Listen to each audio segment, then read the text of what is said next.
don't enter one chance, I swear, oh, now go with the go so. Yes, men, they kill us every day, for them busy, they campaign again. After they failed all the promises they made, oh, then they praise themselves. Why the masses were supposed to give them the praises we they here they run to? Move it down. I blame it on the religious leaders. I blame it on the traditional rulers. People were supposed to fight for the people, they don't compromise. Shame on the rebellious brothers. People will cry with us during answers. Today them don't join those oppressors, they eat your love. Something on the smell of. Very soon now we go perceive them. We have up where this government they cause my time bomb. It go soon explode. Revolution they come. It is very close and they feel when the power of the people we triumph, the power of the people in power. They no even care, they no even send. Say the people they die of hunger. Hungry dog is an angry dog. One day you go bite the owner. Idle man is the devil workshop. Many youths for Nigeria no good job. And the country the youths got no future. The country is gone, that's on period. Move it down. I blame it on the judiciary leaders. I blame it on the electoral officials. People were supposed to save the nation, but they collect in bribe. Shame on the armed forces. People were supposed to protect the masses. One of them they shoot us anytime they hear our voice.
do anyị n'ụzọ ine nke ezi omume gị ka iwe wezugara anyị ọrịa niile ọrịa niile nke pụrụ ịdakwasị mmadụ dị ndụ n'ihi na ọ bụ naanị gị bụ onye na-agwọ ọrịa anyị wee na-akpọkụ gị onwe gị bụ Chineke nke ndị agha ka iwe mere anyị ebere ka akwa nke anyị na-ebe ka ude nke anyị na-asụ wee bịa n'iru gị ka iwe mee ka Biafra wee guzosi ike ka anyị wee n'ikpete maazị nye ha sọgotụta na nsọpụrụ na ịja mma site n'ebighị ebi ma ruo n'ebighị ebi ise mma dịrị gị Chineke mma dịrị gị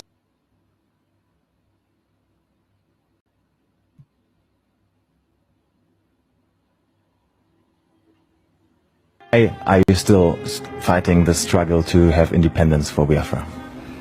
We are fighting for independence, not fighting physically with guns and bullets. We are fighting in terms of our agitation. We are fighting in terms of our belief. We're fighting in terms of our consistency to ensure that we are free, because we're not free. As a free people, we can afford to make life better for our people. Right now, we can't do that because of how Nigeria is structured and because of the very flawed foundations upon which Nigeria rests. You called for a referendum latest this year, November, you said, I think. Yes. If that doesn't happen, what's the way forward? Because the way it looks like the government will definitely not agree to that. Then there'll be no elections in Biafra land. No more elections here. They can put whoever they like in office. They can do whatever they like with their political positions. We will not engage in any political process.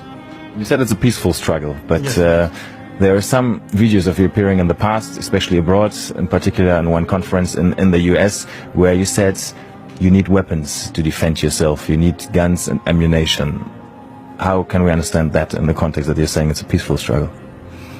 I'm sure you've heard about the Fulani headsmen killing people all over the place. Have you heard about it? Of course. Exactly. So how do you intend to defend yourself against Fulani headsmen without guns and bullets? They'll be killing our people, raping our women, destroying crops in the farms, and no one does anything about it. Is that how human beings are supposed to live? So, and you have the right to arm yourself and defend yourself with arms in that context? Self-defense is recognized even by all the known laws of the UN. Is that not correct? We have the right. If somebody were to barge into this very interview now wielding a machete or an AK-47, are you suggesting we should let them get away with it? You were detained for almost 2 years, from 2015 on, and actually there was no trial. No trial ever happened, and despite several court rulings that said you were supposed to be released, you were not released. Yes. Do you think you were treated in a fair way by the government? Or rather also by the justice system? No, not fairly, because Nigeria is not a civilized country. People behave like animals. They are not reasonable enough. They're not disciplined enough.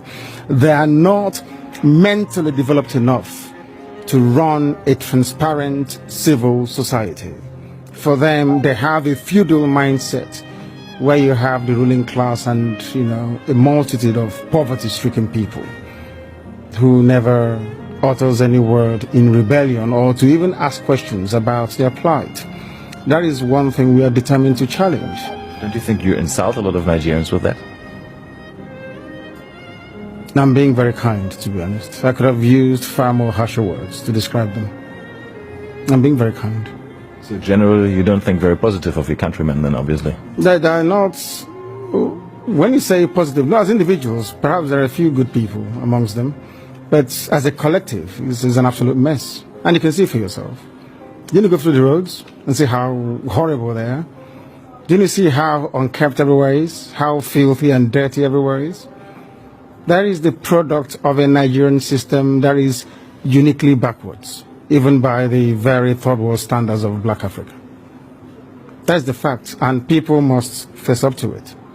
Well, I traveled in the north quite extensively, and I went to very remote areas sometimes where you would still find Igbo people living there, peaceful together with communities in the north. Don't you sometimes think that you might endanger their peaceful coexistence with the communities there, that they might get into trouble with that? So if they're living so peacefully together, or cohabiting so peacefully as you put it, how come you hear about all those uprisings in the north where southern Christians are being slaughtered and nothing gets done about it? Are you telling me that that is normal? People are in the north out of a dire need, necessity more or less, to try and survive. Because here, the entire production process has been emasculated by people and policies that are geared towards ensuring that our people exist in perpetual state of poverty. And that is unacceptable to us. What we're asking the world to recognize is that we want to live in peace, not in pieces. We want to live in peace just to allow us to be. Allow Biafra to exist. We were existing before the British came. Just allow us to go back to, what we were before. No African came to Europe to create countries. So for somebody to just come in here and say, you, from today your name is Nigeria is simply laughable.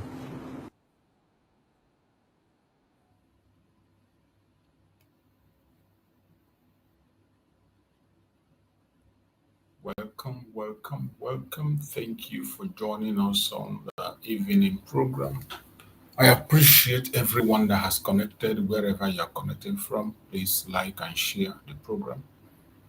Share to family and friends, share to your neighbors, share to everyone that is close to you. We have come once again to speak briefly on our evening section. We are not going to take much time, just a very brief broadcast, and we are done. So as you join us, kindly like and share to other platforms, share to family and friends, share to everyone you can reach. Remember, in this platform, we don't come to instigate violence. We don't come to preach hate. We do not come here to attack people or individuals. We do not come here to attack any group, society, or people. No. All we do is to preach Biafra to the world. We preach Biafra to the world and we present Biafra as a remedy. So this evening we have come once again, as we always do, to speak on issues that concerns us. And the topic we are discussing this evening says, Biafra is our only option.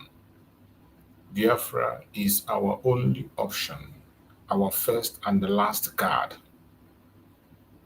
No this and no peace. Biafra is our only option, our first and the last guard.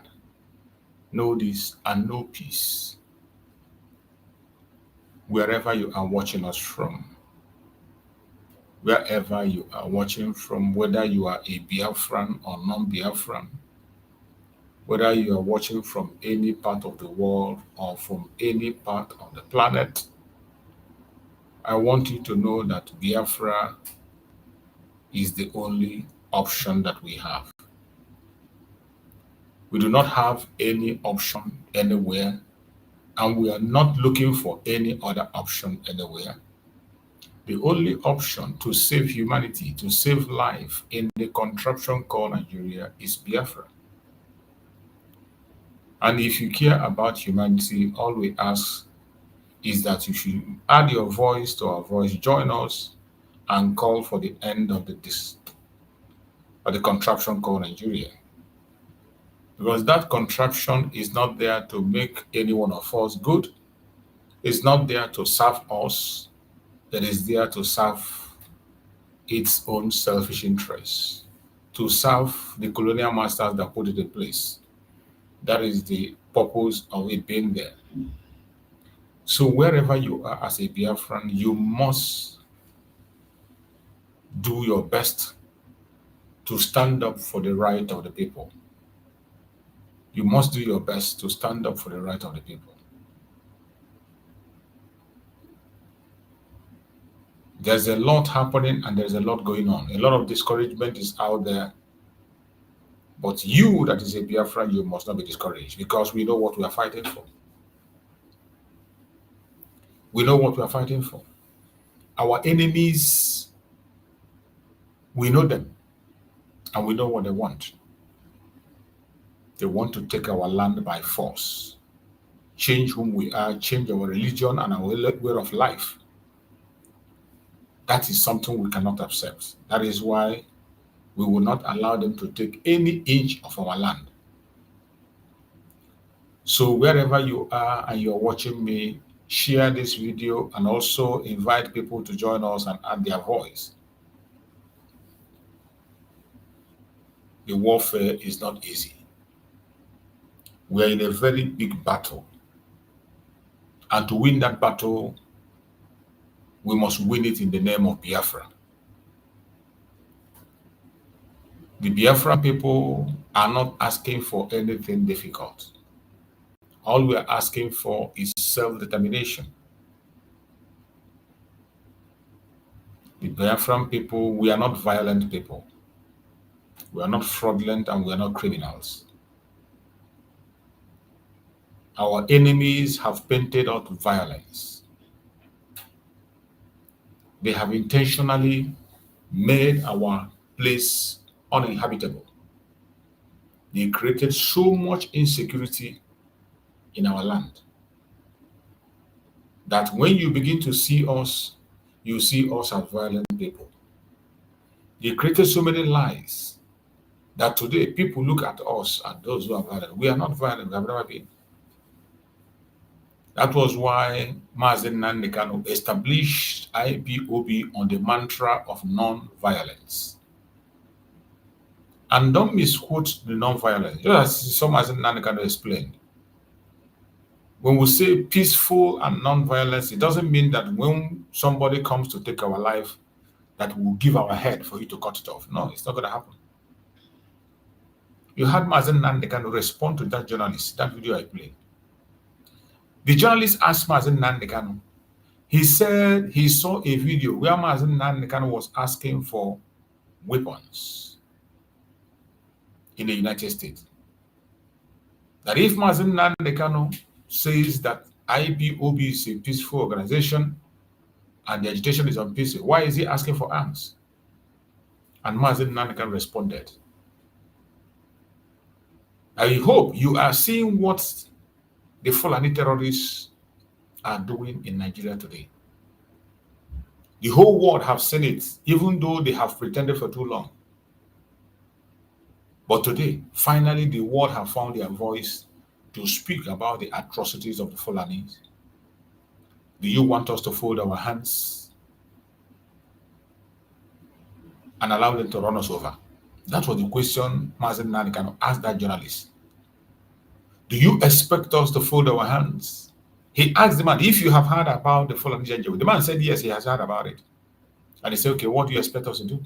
People that are coming with AK-47, coming with automatic machine guns to take lives. What do you expect us to use to defend ourselves in a place where we know we don't have a defense? Nobody defends us. No military, no police anywhere. We have nobody to police. How do you expect us to defend ourselves? There's no other way to defend ourselves than for us to activate self-defense to the highest level. And that is exactly what Mazen Nnamdi Kanu did. Mazen Nnamdi Kanu also asked him, as you are here in the studio interviewing me, let's assume these terrorists walking into this place. Are you going to tell me to fold my hand and continue to sit back and watch? As you are interviewing me, should I allow the terrorists to come in and take off your head if they want to take it? And the man was looking at him. Of course, no, you wouldn't allow that. So that is why it is necessary that we defend and protect ourselves. Self-defense is not a crime, has never been a crime, and will never be a crime. It is a natural right. That is why the United Nations endorsed it. African Peoples and Human Rights Law endorsed it. So anybody that is trying to criminalize self-defense is doing it out of wickedness. They are doing it out of selfish interest. They are doing it out of political interest. That is what you see in the case of Mazi Simon Ekpa and Mazi Nnamdi Kanu. Nigerian government tried to label them violence, even though they are the most peaceful people you can ever think of. Mazi Nnamdi Kanu, while he was outside, his message was the most peaceful. He introduced everything peaceful to actualize Biafra. But Nigeria made it violent by themselves, just like they have done other things. Nigeria made the NSAS violence. Nigeria made the end bad governance violence. Nigeria made the protests of the Ezazaki violent. Everything you present peacefully to Nigeria, they make it violent. And they turn around and they blame you for the violence.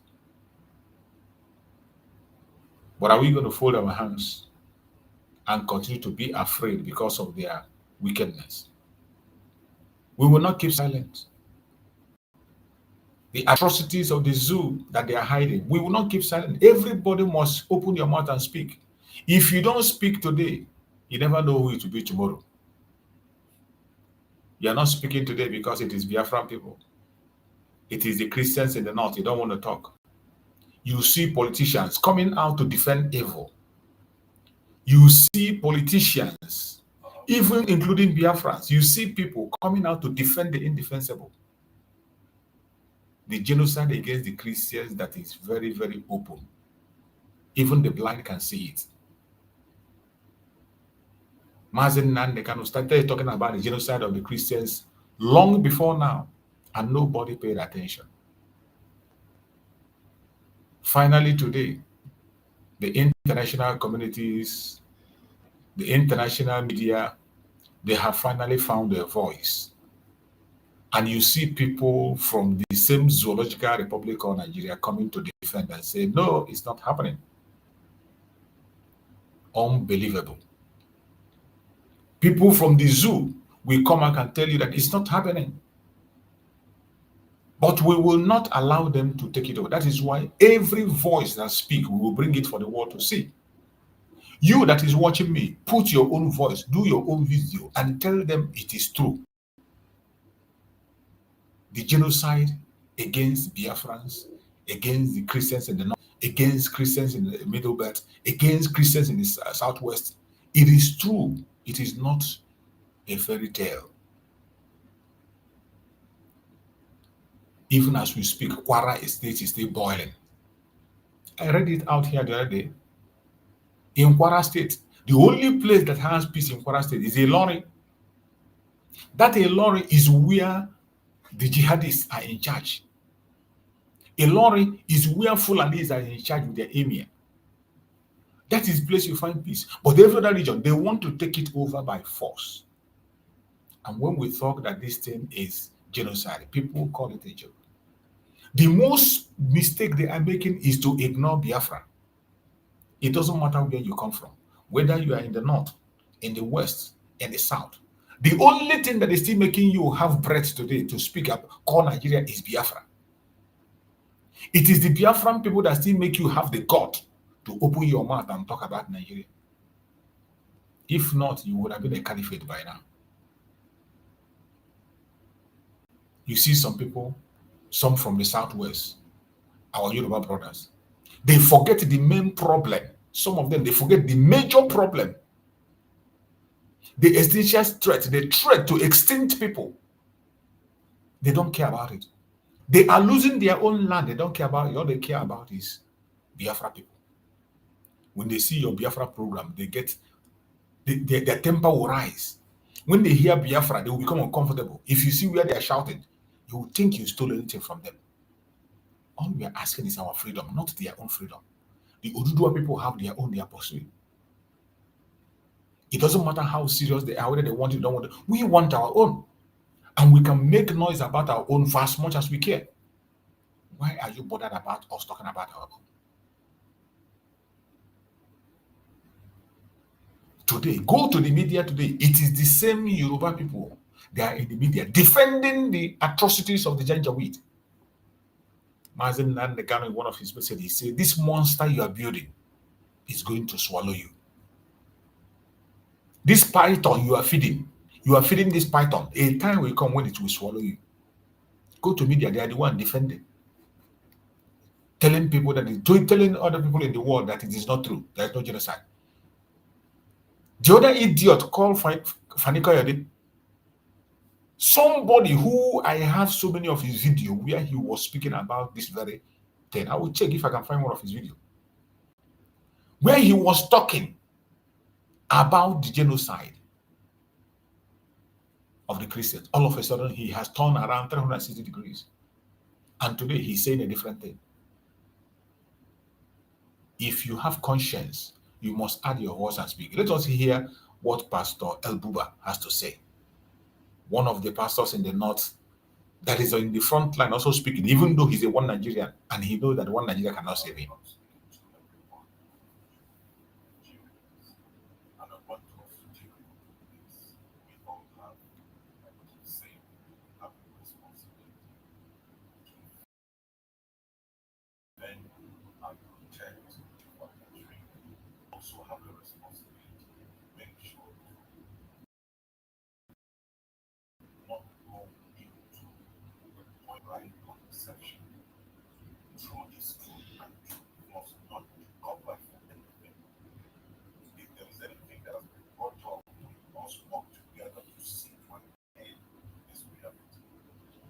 There is this issue that is ongoing about the genocide in Nigeria against Christians and Biafrans. It is true. We can't deny it. Before the militants and some of the Islamic militants began to kill some of the Hausas in Zamfara and other places, we all know that Christian communities were totally displaced.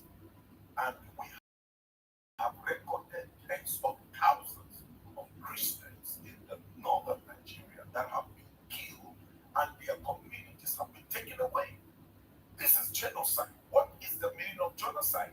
I mean, the English definition is there. What genocide means. But I want you, except you are an enemy of Nigeria, but if you know that you're passionate and you're patriotic about the state of the, we must share this among ourselves and speak the truth to ourselves and agree with the reality of what is on ground.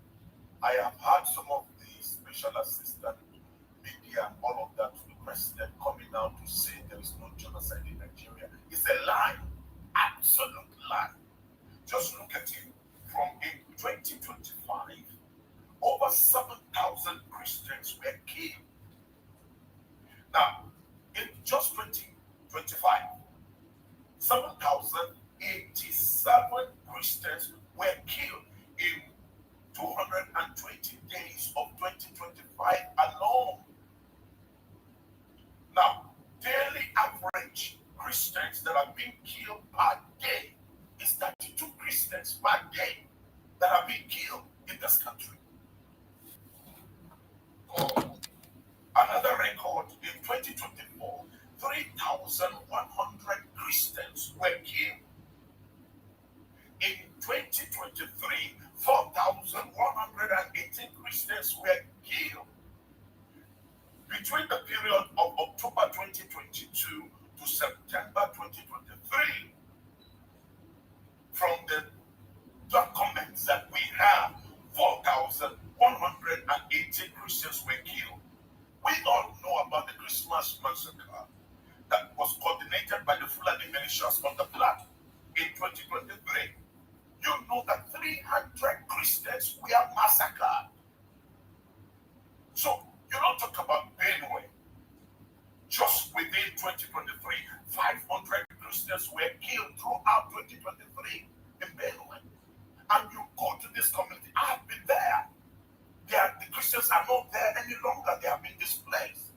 So there is genocide in Nigeria.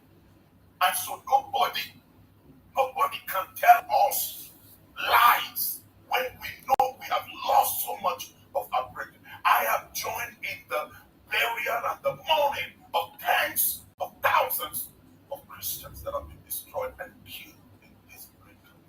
All I encourage the Nigerian state is to rise up to occasion. Whether it is an attack on a Muslim, whether it is an attack on a church, we must stop it. There's genocide going on. And people are being eliminated, taken away from their community. And I want to say again, we cannot allow a one-party system in this country. It is not healthy. As much as we give our support to the system and the government to succeed, Nigeria cannot survive on one-party system. And I want to say to all these selfish, self-centered politicians, it is time you rethink your actions. Corruption among you must stop. And you must rise up for this time to make sure that Nigeria is salvaged and that together we fix this country. May God help every Nigerian, and may God continue to watch over the system and make things work for the good of everyone. God bless you. Share this with every Nigerian of good conscience. Let's pray. Number two, let's participate in the process and make sure that people don't just come on media. I was heard, I was into to see some of these media men coming on to say there is no genocide in this country. Lies must stop, and it must stop in our time. God bless you. You have heard him, Pastor Bishop El Buba from the north. When you hear him speak, what do you see? The main reason I played his video is to confirm the genocide against the Christians in the north. He is from the north. He's a pastor in the north. He's a pastor in the north, I think, from Plateau State. So when we talk about this genocide, these are people who are in it. And he said that he is hot, that the government is denying that there is genocide. But the painful thing is that he is still supporting that government. With his church mind, he is still talking about one Nigeria. I remember how this man shouted during the time of P2B. He did everything, campaign, took his church, joined in protest, everything. He was going out campaigning for P2B. At a point in time, when there was a time they were killing them, and he began to tell their people to go and improvise weapons, the same way Biafrans did during their own time. This is the exact word he used. He said, the same way the Biafran people, the Igbos, improvised weapons when they had nothing, he told his people to go and do the same. But up to this time, the genocide is still ongoing. Nothing is done. And the worst now is that the government of the zoo is denying it. And he is mad. Come out and make a video to confirm that there's genocide. But at the same time, he believes in one Nigeria. That is where we don't meet. And these are the people Mazen Nani kind of talked about. He said, if you are afraid that when we leave Nigeria, then you become meat for the terrorists, that when we walk out of Nigeria, you become endangered. Mazen Nani kind of made it open, point blank. He said it and he swore under oath and say, when Biafra leaves, that those of you in the core north who are not safe over there can come to Biafra land. You have a portion. You will have equal rights with us. You will attend the same height, attend any position you want to. We are not the first people that do it. I think the British did the same thing in Europe when they took the Protestants from French. The French Protestants, they took them back to England and they gave them their own portion. And up to today, they are full citizens of England. They contest for every level, to any level of life. That is the same thing Mazen Nani kind of promised them. So those of you from the core north that are scared, you do not want to talk about freedom because you feel that when you join us and support the freedom, when we leave, you become endangered. There is nothing to fear.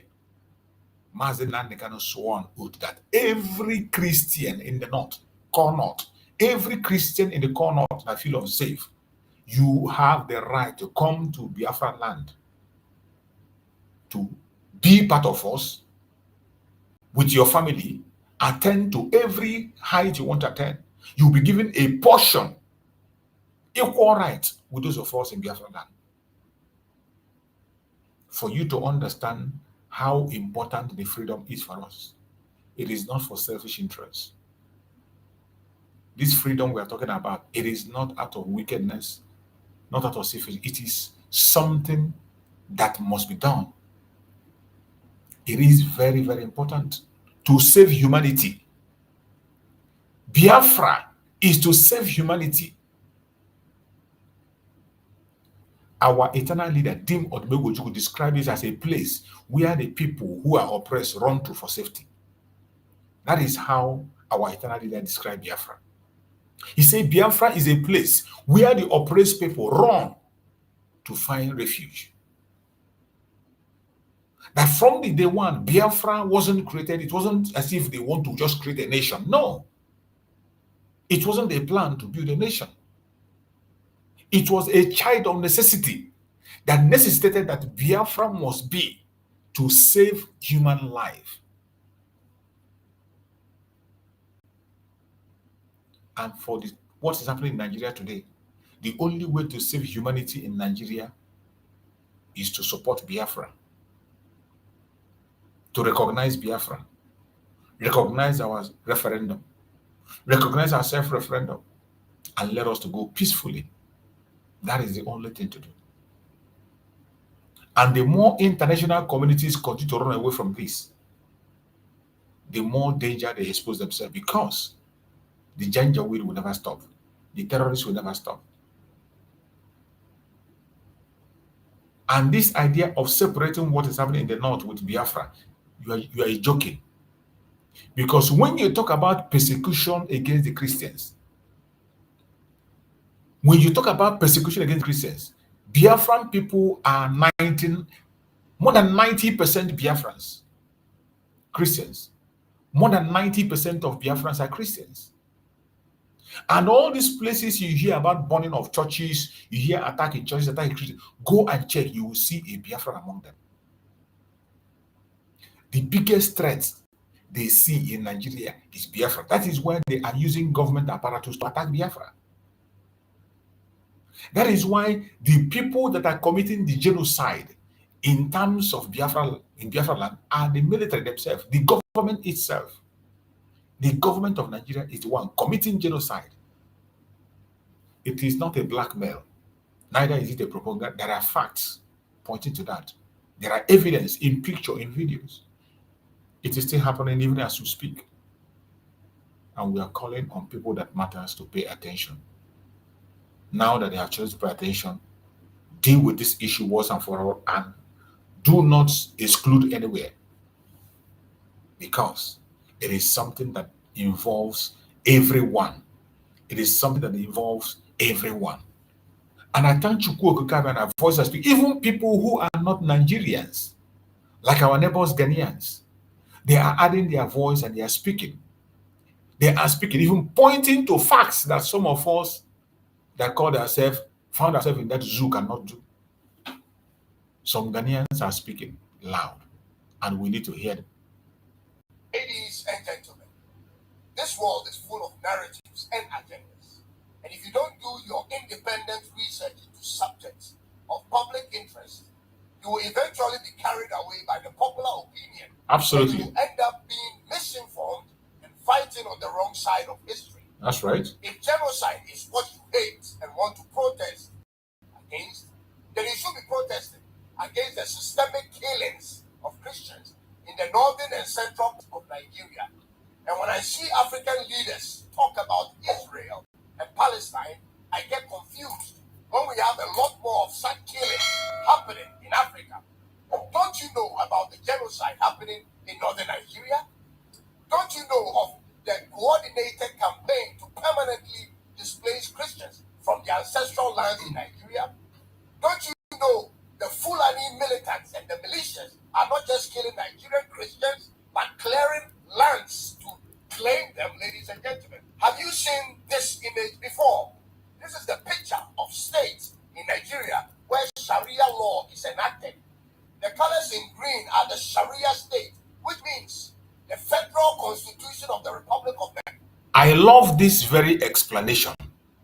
I want everybody watching us on this program to pay attention to this narrative that the guy is trying to explain. This very explanation is very broad and very big. This is something that the world is not paying attention to.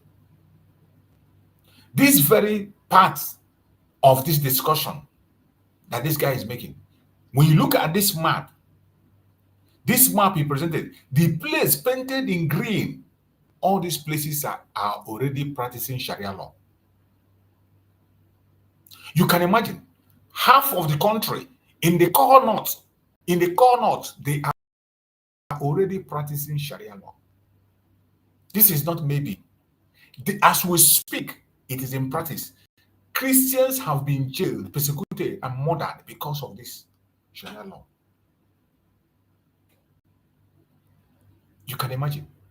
And this is a country that they come and tell you there's a secular state. Verbally, they will tell you it's a secular state. But in that secular state, this area painted in green, they are practicing Sharia law as we speak. Christians have faced persecution because of that. Christians have been murdered because of that. And nobody is held accountable. Even the government supports it and approves it. When we say the zoological republic is not meant to be, it is not out of hate. You can imagine this. Hasn't they taken themselves away from Nigeria already? They have taken themselves out of that Nigeria. The Connaught have already they have already restructured themselves. They restructured themselves and gave themselves Sharia, and they are practicing it. So why is it difficult to break this country and let everybody go their separate ways, build their own boundary, protect it, and practice that thing they want to practice? As they have now cut themselves out, why not the world weigh in? Since this is what you want, take it and protect your border. Be on your own and practice it there. Why are you still leaving that border open in the name of one Nigeria? And they are pushing this green down. They are forcefully, criminally, politically pushing this very green down to make sure that all the part of the country begin to practice Sharia. And some of you think this is just a joke. I have played a video here where they presented this matter in Senate. They presented it in the House of Assembly. Somebody was saying that they should allow Sharia to be practiced in other places so that other people can have access to borrow money like others are borrowing. You see where they came in. They brought money forward. I played the video here where they presented this issue in their Senate to allow other countries become a caliphate. This is the problem. What you are seeing in that very map is the problem. This map you're looking is the problem. And there is no way you can solve this problem than to cut this map up. Let every other map down that want to draw their own map and cut them out. Then they can exist, practice what they want to practice. It doesn't mean that we still, there are many Christian countries doing business with Muslim countries. There are some Christians marrying Muslims. It doesn't stop it. Even if we broke up, it does not stop us from doing anything. We can travel to anywhere we want to travel. But we will be cautious of where we are going, knowing what is being practiced there. Unlike now, they make you to believe you're in a secular nation and you go and commit you go on a suicide mission thinking that you're in a secular nation. You go to the Connaught, you commit suicide unknowingly. I want you to pay attention on this part of illustration of this guy. Pay close attention to this very map and the explanation he gave. He nailed it. When it comes to that map issue, he nailed it completely. I want you to pay attention. Lands to claim them, ladies and gentlemen. Have you seen this image before? This is the picture of states in Nigeria where Sharia law is enacted. The colors in green are the Sharia state, which means the federal constitution of the Republic of Nigeria is subordinate to the Sharia law within that region, which means in the event of perceived crime and blasphemy, they will apply the Sharia instead of the federal constitution that allows for a trial in the court of competent jurisdiction, which also means only one religion will be permissible, which is Islam, and any other group of people that will live in that region will have to stop practicing their religion and pay a jizya, which is a form of tax, to be allowed to live. And it wouldn't make any difference whether you are an indigene or that's your ancestral home. This is what this map and the Sharia law is all about. And the target in this case has been Christians and churches.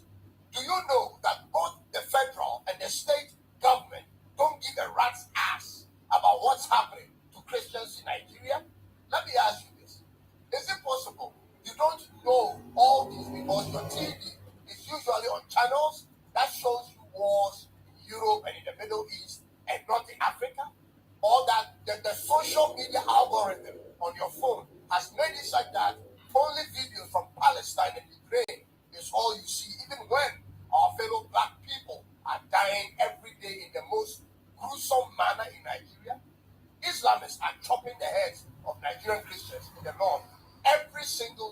Every day they attack families and towns in isolation in Nigeria and unalive all of them while shouting Allahu Akbar. Do you care to know more about that or you don't? You are busy shouting and protesting for Palestine at the US summit as an African and in the major cities of the Western countries, forgetting that there is a worse genocide in slow motion in Nigeria. Already, the world doesn't care about us. African issues aren't on the minds of the Western powers. Already, they don't care for us or what happens to us except for what we have. And we here, ladies and gentlemen, here we are, many people being programmed not to care about our own selves, but protesting about what's happening elsewhere. The entire UN summit forgot to say anything about what's happening in northern Nigeria, as if the people there don't matter. Meanwhile, 52,250 Nigerian Christians have been murdered since 2009 and counting, and 18,000 churches burned. More than 10,000 homes belonging to Christian families also burned down, with their farms taken over by armed herdsmen. Ladies and gentlemen, does these people do their lives? When you hear these figures and you are not moved, figures you are being that he's calling, number of human being that has life. They were not sick. They didn't look for anybody's trouble. The only crime they committed is that they are Christians. This has been going on for a long time. And one of the anointing that the same thing you are hearing here, you hear him mention burning of houses, loss of life, destruction of properties, destruction of farm. This thing is going on in Biafra land even as we speak. Committed and conducted by the federal government of Nigeria. These atrocities he mentioned now, burning of houses, destruction of businesses, destruction of farms, killing of the innocent. These things are happening in Biafra land as we speak, carried out by the federal government of Nigeria. Nigerian government is in the front line of committing this same crime, this same thing he's talking about that the terrorists are doing in the north against the Christians. In Biafra land, they cannot be able to, the terrorists cannot come in their normal self as terrorists.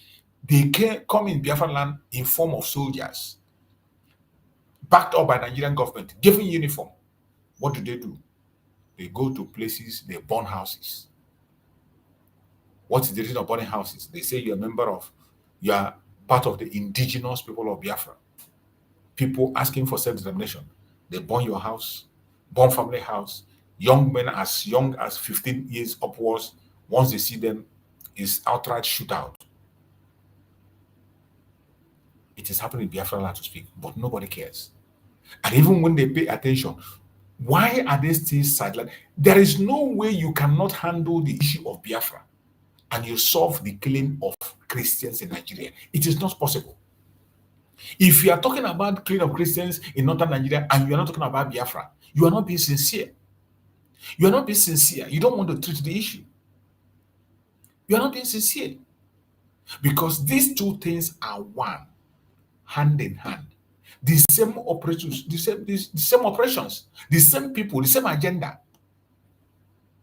Why are you sidelining one and talk about one? Because one does not favor your economic interest.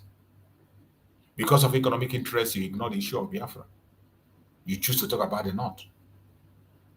Because of economic interest, you want to continue to allow the oil to flow to you. But I bet you it will not be for too long. It will not be for too long. Actually matter to the UN and to you as a fellow African.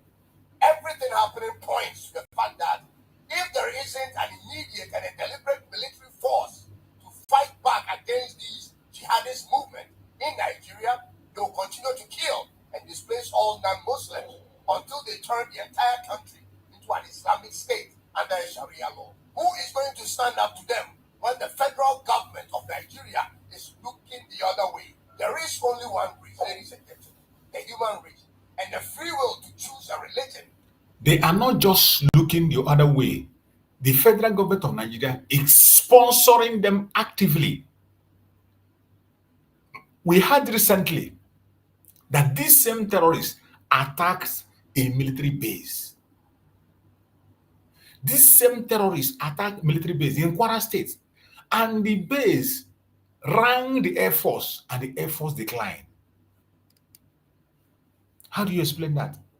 I'm talking about military base was attacked. They rang the Air Force, and the Air Force declined. This is not the first time. It's not the second time, and won't be the last time. Nigerian government is actively supporting a terrorist. More especially in Biafra land, they are the ones carrying out the same operation you are talking about. They are the one carrying out this operation you are talking about. You see why it is important that the issue be treated in holistic. This issue of separating it and picking the one side and leave one side is not going to help anybody. And its practices is God-given. No one should be allowed to suppress it or deny anyone from exercising that right. The people of Nigeria must stand up. The government of Nigeria must do better. This is an existential threat and must therefore be met with the requisite force. The killing of Christians needs the world's attention, and everyone watching must play a role in making this happen, ladies and gentlemen. This push must continue until it stops. In my heart of hearts, ladies and gentlemen, I know Nigeria will be great. I only look forward to that day when that one leader shows up on the scene. Well, I don't blame him. He's speaking from Ghana. But if you're waiting for a day, a leader will spring up to change Nigeria, that day will never come. You're only waiting for the day of doom. If you're waiting for a day that one leader will rise from heaven, that God will send a leader from heaven to come and run and make it well, sorry to disappoint you. It's not going to happen. But I don't blame you. You are a Ghanaian. You are speaking based on your own understanding, showing your own concern. But those of us who found ourselves in that entity, we have looked right, left, and center, and we have come to the conclusion that the only solution, the only remedy is disintegration. Disintegrate that entity zoo. Everybody go their separate ways and build a nation where they can grow and survive without any interruption. A very corrupt entity. There is no way, and how can you, there's no how to look back on Nigeria. Very, very corrupt entity. Everywhere you look at, it is corruption. Anywhere you turn to, it is corruption. You see people denying the obvious. You see people in broad daylight, they are denying the truth. They are denying the truth. When you push the truth to them, they will swear an oath, even the truth they have confessed about before. Something they themselves have confessed about before. All of a sudden, because it doesn't favor them anymore, they will swear an oath. It wasn't working. We're looking at the judgment. It is sad, but that is the situation. So wherever you are today, as a Biafran, don't be silent. Don't be silent. Opportunity has presented itself for us to also cry out for our own situation. It's an opportunity. Twice now. So twice now. So it's an opportunity. And we have to grab that very opportunity that presents itself. Nigeria is a demonic entity. Today, you see what some of our Yoruba brothers are doing. Some of them who were in the forefront, they know the truth. But simply because their own townsman is in charge, they don't anymore. The time that their own state is taken over. Kwara State is being run over by the terrorists. And they want to take Kwara by fire, by force. You are not concerned. You are still lying. This is the video of this clown, where he was actually confessing and testifying, talking about what is happening today. This is where this clown, FFK, whatever they call him, was there. Talking about what is happening today, but all of a sudden today, he is singing a different song. I want you to listen to hear what this man said in the past. But today he's one of those who is in the front line saying that there is nothing like genocide. There's nothing like Islamist. There's nothing like anything happening. I want you to listen to him, what he said in the past. You know, twice now, you have I will not say surprise the nation, maybe surprise me, where you seem to have predicted what is going to happen, and then happen. And then I'm surprised that the press, the world, didn't take you up on it. I'm going to come to the answer thing in a minute. Because the answer is like you called it on the money, that this is what is going to happen. You guys go out there, these guys, then I'm asking myself, is this man privy to some information I don't know? How can he read the political landscape that clearly?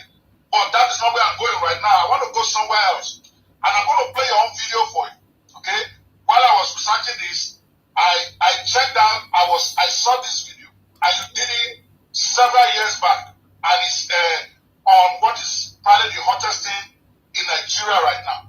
But you spoke to it even before it became a thing. They were going to use that to nosedive Gumi and a lot of other guys. Here is what we have to say at the TEDx somewhere. Now, as far as I'm concerned, the fourth great evil that we are confronted with today, that humanity has to face down and respond to effectively, is what I call the rise of Islamic fundamentalism. It is not the rise of Islam, because Islamic fundamentalism is different to Islam. It's a completely different thing. And it is a great disservice to the great faith of Islam to describe Islamic fundamentalism as being Islam at all. It's a completely different thing. But this is what we're confronted with. It's a global war. A situation where those I describe as the Islamists, the Islamic fundamentalists, are determined to set up a caliphate that is ruled by the strictest form of Sharia law, 6th century AD Sharia law, implemented and ensure that every person, every man, woman, and child is subject to this law. And we define it by saying that the ultimate objective is to eliminate all other faiths, to create a situation whereby our values and our value system and that which the entire world has fought to establish over the last hundreds of years is wiped away, simply because some people believe that their own version of Islam should be imposed on the rest of humanity. They wish to enslave us. They wish to convert the world into their own form and brand of Islam. They wish to kill, maim, destroy, and stigmatize as many people as necessary to effect that. They wish to enslave women. They wish to destroy the lives of young people, and they wish to impose their will on the rest of humanity. All right, you said that, and I want to ask you today now, 2021, April, that we're having discussion. Are you more worried that what you spoke about at that event is actually getting worse, or you think it's a whole different thing entirely that we shouldn't worry about that? Because those are very pretty strong words you use. I had to cut it out, where basically you are saying this Islamic fundamentalism is actually aimed at subjugating those of us of other faith. It's aimed at actually taking us over. Are you still standing by that today? Well, I think the evidence is clear that everything that I said there was offensive. I gave that evidence. Yes, I think yes. I was surprised. Yes, and I've been writing about this for many years. Since the year 2000, I've been writing about this, and I've been involved in debates with various Islamic scholars over this issue for many, many years now. And what we're seeing is a manifestation of what I had said would happen.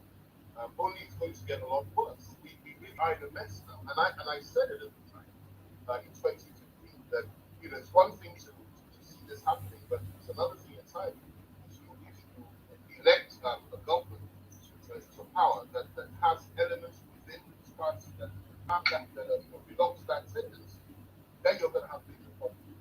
And we're beginning to see those problems. You have a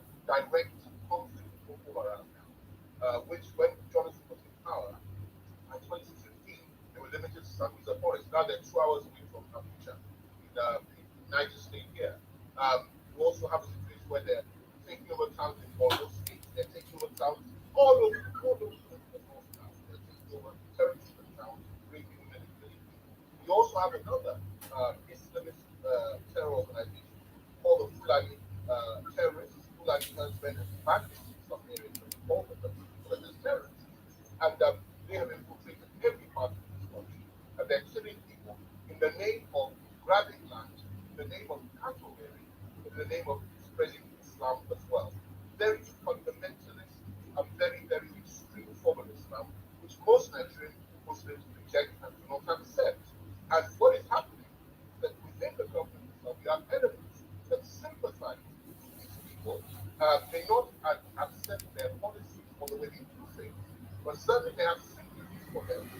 But of course, people like Pantami who have said that they had sympathies, they liked Taliban, they supported Al Qaeda, that Osama bin Laden is a good Muslim, better Muslim than him, and that he was prepared to be, be the commander of Muslims, go into Christian areas and retaliate and then affect them for the killing of Muslim military supplies, and so on and so forth.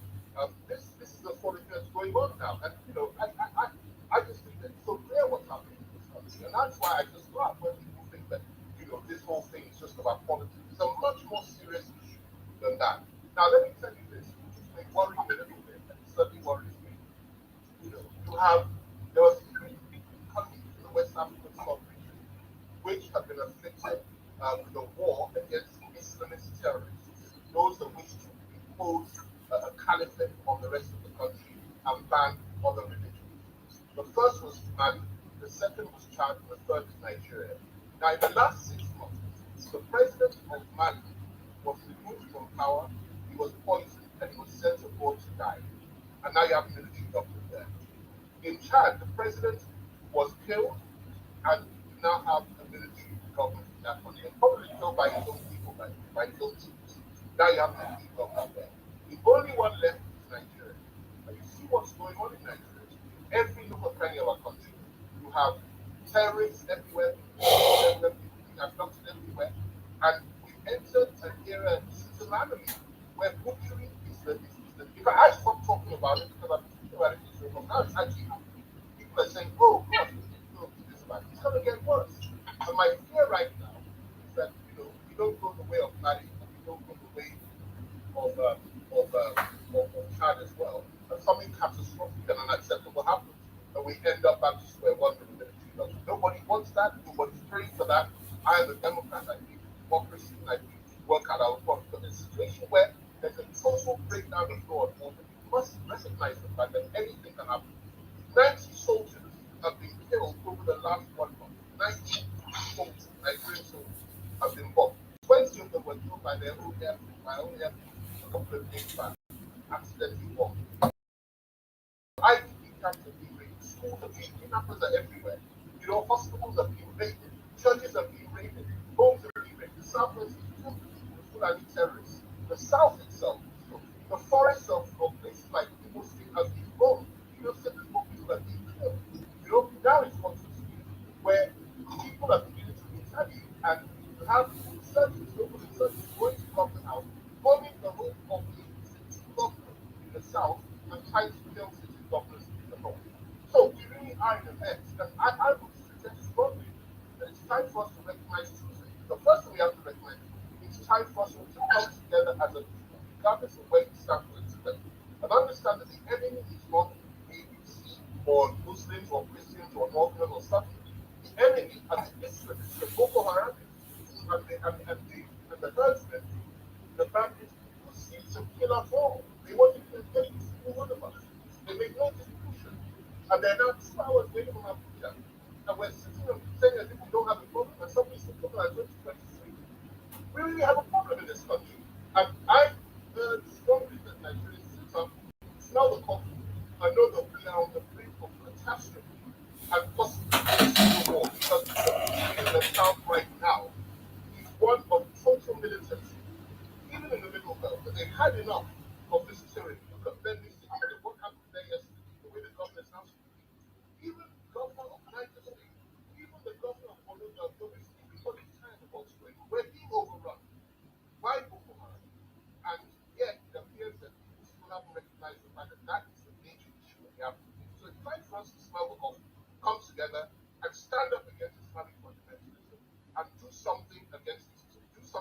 terrorists and fight them with a collective will that will ensure that our country remains together. Without that, I fear that Nigeria may break up in the next couple of years. This idiot that just spoke now, if I play his video of what he is saying today, you'll be surprised. I just allowed him to vomit everything in his mouth, explaining the exact situation. This was 2011. This video you're watching is 2011. 2011. That was when he made all this comment, stating the facts, saying the way. But today, this man is one of the people who is telling people that there is no genocide in the north. This same idiot. And these are the people that are running the affair in Nigeria. And you are surprised why Canada called the ruling party's terrorist organization. You are surprised why Canada called Nigeria a terrorist country. This man that have said all this information today, he denies everything. He is the one that is defending and denying, calling people names, insulting people who say that there is genocide. The same thing he have preached many years ago. Even today, it is worse than it was in that 2011. It is worse today. Nigeria is a terrorist country. And nothing good can come out of it. Nothing good. Anybody that is wasting his time thinking that you can't get anything good out of Nigeria. Never, ever. And that is why Biafrans are presenting a remedy. The only remedy to save life is Biafra. Whether you like it or you don't like it continue in your hatred though, it will not change anything. Biafra is the solution. And I want to give you another example of the idiots that you will see. When you see them talk, you will understand that Nigeria will never, ever, ever be good. When we say it, we don't just say it because we want to talk. Let's watch this one and we'll end up with it. At first, Minister, after you had gone to report me in front of President Tinubu and said all sorts, anyway, I am not beholden to you. My job is accountability. You're too small for me to report you to the president. No, but they are very too small. Minister, let me speak. I want you to pay attention. This is David Umahi versus a presenter, Rufai. Look at people that are running a country. These are people. When we say Nigeria is a zoo, Mazin Nandikan description, you can't beat it. You can't beat. Only in a jungle you will see people come on national TV. People who claim to be. This for somebody who claimed to be a governor before. One of the idiots in the front line of fighting against Biafra. The one Nigerian is. I want you to listen to their mentality and what they think and how they feel, how they roll in that zoo. I want you to look. Let us close the program with this one. So, at first, Minister, after you had gone to report me in front of President Tinubu and said all sorts, anyway, I am not beholden to you. My job is accountability. You're too small for me to report you to the president. No, but they are very too small. Minister, let me speak. Minister, let me speak. I have empirical evidence. The world watched it on the commissioner of the project when you mentioned the questions I asked you to the president. That was reporting me to the president officially. The world watched it, so you don't need to dilly down about the empirical facts. I don't talk without facts, Minister. You know, when I have my facts, I talk. And I insist on my question when I ask, of course, let me address you. Minister, you will not allow me to speak. The problem is you will not allow me to speak. You spoke for over 20 minutes, over 10 minutes. Because you don't know what you are speaking. But let me speak. Let me speak. You will not allow me to speak. You see, if you can just keep quiet and be calm and just allow me to speak, I'll be happy. All right? So my question still persists as regards the cost per kilometer. You cannot tell me that we don't have a right to know the cost per kilometer. Even if it's an undulating landscape, give us all the facts and the details of the cost per kilometer. That's all we'll ask for. Other questions as regards the loans taken. Let me finish. Listen to me. Minister, you will not allow me to speak. The minister will not allow me to speak. No. Don't do that with me. Minister will not do that with me. I was in your studio. Minister will not and when the first section was on, And I ran the figures. And what you're asking us is 750 kilometers of coastal highway, which should tell you cost per kilometer. So you multiply by 750. That's not physical. No, so tell me the cost per kilometer. There's nothing too hard for you to tell me that figure. You've not still told me that figure, so I was right on that point. The second point, because you don't understand anything. The second point I'm trying to make. You don't understand anything. I'm a professor in this field. Okay, you don't understand anything. What university gave you professorship in engineering? Tell you a cost. What university gave you professorship in engineering? I didn't know you were Professor Mai, Minister. I didn't know. You see, it is very funny. When they come on national TV, they can claim any title. Some claim doctor, some claim professor, some claim engineer, some claim different kinds of things. They just come and they claim something. But you see, a direct question. He claimed to be a professor in engineering. And a simple question, that is not supposed to be angry. Which school gave you professorship in engineering? Oh, I studied engineer in so place. This school gave me professorship. As simple as that. Then fact checkers will be there. We are here to check fact. We fact check whatever you are saying. And they forget that as they are in studio talking, there are fact checkers. People are checking the facts, what you are saying, whether it is true or lie. They think everybody is dumb. This is how the zoo rule. Why we say the zoo will never ever survive. Gave you professorship in engineering. I didn't know you were Professor Mai, Minister. I didn't know.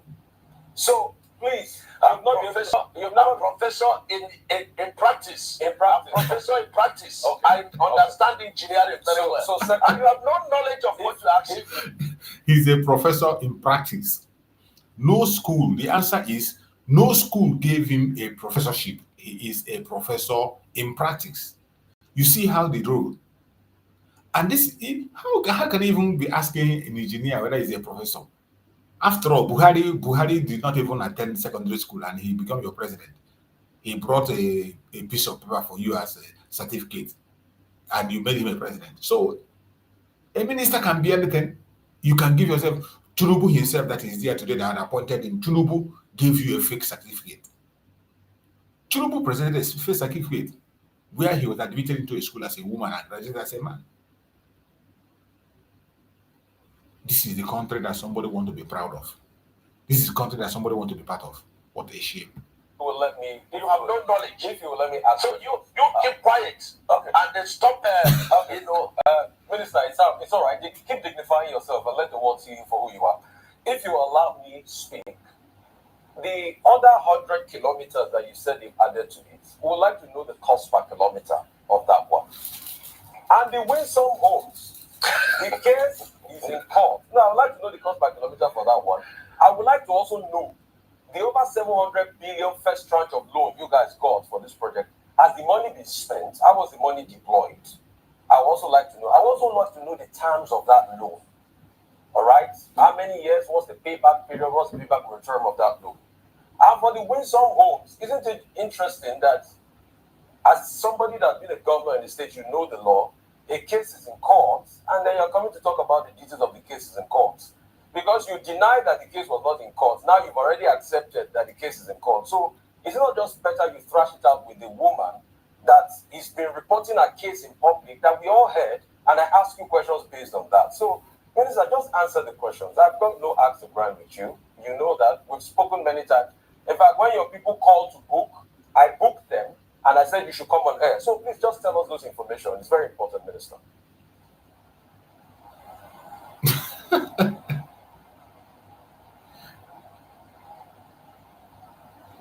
You don't freeze. I'm not hearing, even though this guy is not. You don't freeze. I use this one to entertain you finally before we close the program. So, my fellow Biafrans, it is very clear that Nigeria is a failed state, a terrorist country and a failed state. And we are presenting remedy to the world. The only real contraption called Nigeria is Biafra. Support Biafra, recognize Biafra to save life, to save humanity. It is not just for us, Biafra, it is for humanity. If you care about humanity, you must support Biafra, and support Biafra now, not tomorrow. If you care about humanity, you must support Biafra. Support Biafra to change life. Support Biafra to save life. Support Biafra to maintain security. Support Biafra to wipe away insecurity, insurgency, and terrorism in Nigeria. If you continue to support Nigeria in any way, in any manner, whatever aid you are giving them, you are just aiding terrorism. Any aid agreement reached with Nigeria is aiding and abetting terrorism. It is clear. And I hope the world will wake up before it is too late. Thank you so much for being with me on this program, everyone that have joined. I appreciate every one of you that participated, and we're going to be back again tomorrow morning by the grace of Chukwu Obiama and continue. Thank you and stay blessed. May Chukwu Obiama guide and protect every one of you that participated. May Chukwu Obiama guide and protect our leaders, secure them and bring them back to us as soon as possible. Good night, everybody. Bye.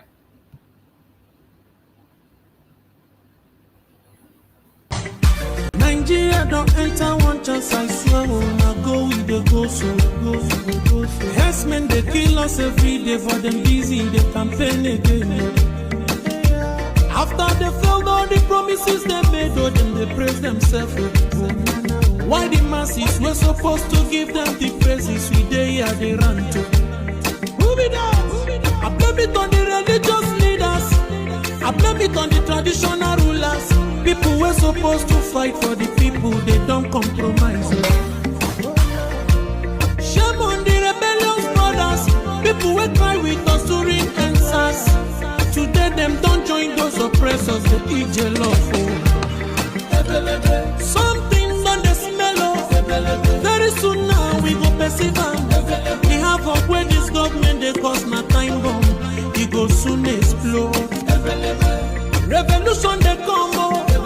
It's very close and they feel when the power of the people we triumph, the power of the people in power. They don't even care, they don't even send. Say the people they die of hunger.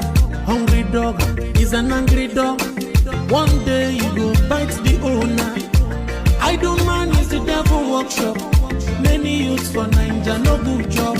And the country the youths got no future. The country is gone, that's on period. I blame it on the judiciary leaders. I blame it on the electoral officials. People were supposed to save the nation, but they collected bribe.